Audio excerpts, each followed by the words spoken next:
বাংলাদেশে অনেক মাজার ভেঙে দিয়েছে, এটা কি ঠিক করেছে? দেওয়ানবাগী একজন পীর আছে, তার মাজারটা ভেঙেছে।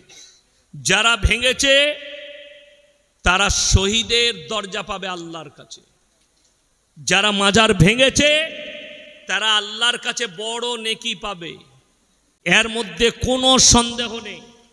যারা ঢিপি, আমি একবার বীরভূমে একটা জলসায় বলেছিলাম, এক জায়গায় যে আমাদের বর্ধমান জেলায় এমন একটা গ্রাম আছে যে প্রত্যেক ঘরের সামনে একটা করে ঢিপি। ঘরে জামাই এইছে, সে রাতের বেলায় বউকে বলছে, হ্যাঁ গো তোমাদের ঘরে পিসাবখানা নাই? বলে না। মুতবো কোথায়? বলে যেখানে পারবে মুতো দে। বলছে এগনেতে ওই কোনটাই মুতে দিই? বলে না, ওখানে একজন পীর সাহেব আছে। সে গেছে এগনের বাইরে, বলছে না ওইখানেও একজন পীর সাহেব। মানে সব জায়গায় একটা করে ঢিপি। জামাই বললে শালা গায়ে থাকবই, সে রাতের বেলাতেই পালিয়ে গেছে। গোটা গায়ে পীর শুয়ে আছে, বলছে মুতবো কোথা। এই হচ্ছে তাদের হাল। আচ্ছা শুনেন, আমি কিন্তু পীর বিরোধী নয়, বাস্তব কথা বলছি। মক্কা থেকে মদিনা, শুনেলেন, সব থেকে দামি ওলিরা পৃথিবীর মক্কা মদিনায় শুয়ে আছে, ঠিক কিনা? হাজরতে উমর, হাজরতে আবু বকর, হাজরতে উসমানে গনি, হাজরতে শোয়েবা, হাজরতে লুতবা, আল্লাহ রসুল সাল্লাল্লাহু আলাইহি সাল্লামের চাচা যান, আর 70 জন সাহাবীর কবর উহুদের প্রান্তরে ব্যারিকেড দিয়ে ঘেরা আছে। হাজরতে আমির হামজা রাদিয়াল্লাহু তাআলা আনহু শুয়ে আছেন। তিনাদের মাজার নাই, আমাদের দেশে ভণ্ডদের মাজার। এই বর্তমান জেলায়, এই বর্তমান টাউনে, আমি জায়গার নাম করব না, বাপ পীর ছিল, মাজারে তাবিজ লিখতো। বাপ মরে গেল, বেটা মরেতে রোডের ওপরে লটারি বেচতো, বেটা এখন পীর হয়েছে। লটারিওয়ালা যদি পীর সাহেব হয় তাহলে আমাদের আর কোনো মূল্য নাই, আছে? বড় কষ্ট লাগে। আমাদের বর্তমান জেলাতেই আছে, দুটো পায়ে খুঁড়া, হাত পা লাড়তে পারে না, বিড়িটা অন্যজন খাইয়ে দেয়, সে হারাম করে আবার লোককে ভালো করে তাবিজ দিয়ে। সে নিজেকে ভালো করতে পারছে না, এর থেকে দুঃখ আর কিছু আছে? ওই জন্যে মাজার ভেঙেছে, এতে দুঃখর কিছু নাই। আলহামদুলিল্লাহ, মৃত্যুর স্বাদ গ্রহণ করতেই হবে। একটা কীট পতঙ্গ, মাছি, পোকা মাকড়, সকলকে মানুষ পেরেশান। আল্লাহ তাআলা কোরআনে বলেছেন, এখানে যতগুলো চাকরিজীবী, যে সকালবেলায় 10 লাখ টাকা ইনকাম করেন, যে মাসে 10 লাখ করে, মাসে 1 করোড় করে, যে মাসে 50,000 বেতন পায়, 1 লাখ বেতন পায়, এখানে দাঁড়িয়ে একটা লোক ইমানদারির সঙ্গে বুকে হাত দিয়ে বলুন, আমার কাছে কোনো দুর্বলতা নেই। সে মিথ্যাবাদী। আমি স্টেজে বসে আছি, কারি ইয়াসিন, আমি যদি বলি আমার কাছে কোনো দুর্বলতা নেই, জানবেন ইয়াসিন মিথ্যা কথা বলছে।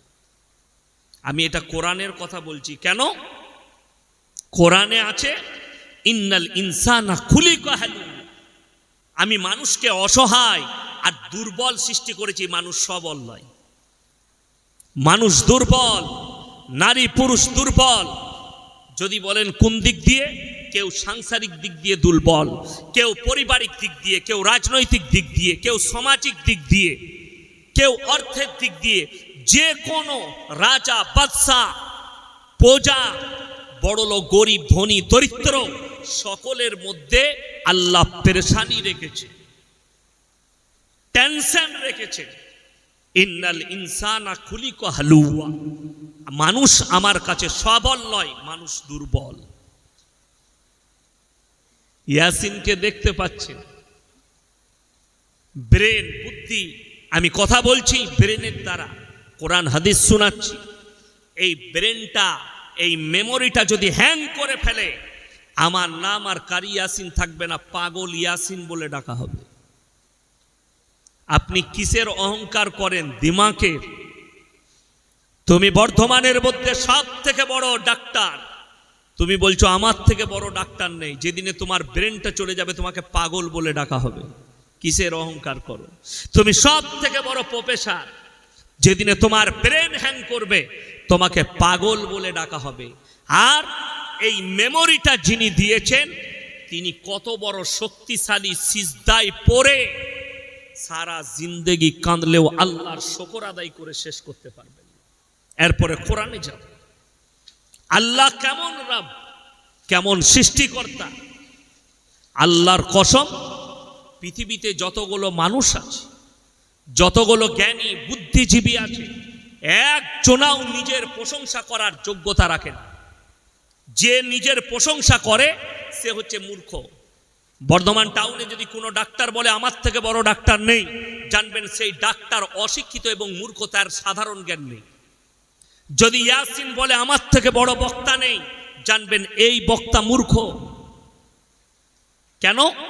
একমাত্র নিজের প্রশংসা করার যোগ্যতা যিনি রাখেন তিনি হচ্ছেন একমাত্র রব্বুল আলামিন। জোরে বলুন সুবহানাল্লাহ।